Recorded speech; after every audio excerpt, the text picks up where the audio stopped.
Quanta storia che ci ha avuto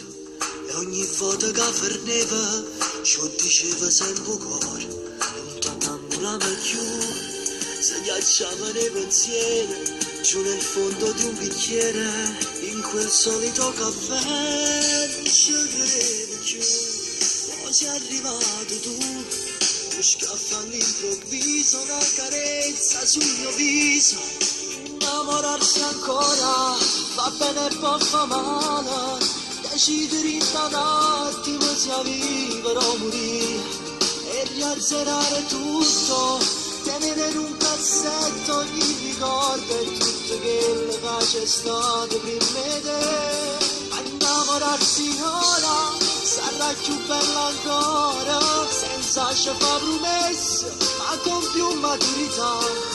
lasciando fare al tempo, su chi si può decidere, quel che sarà sarà.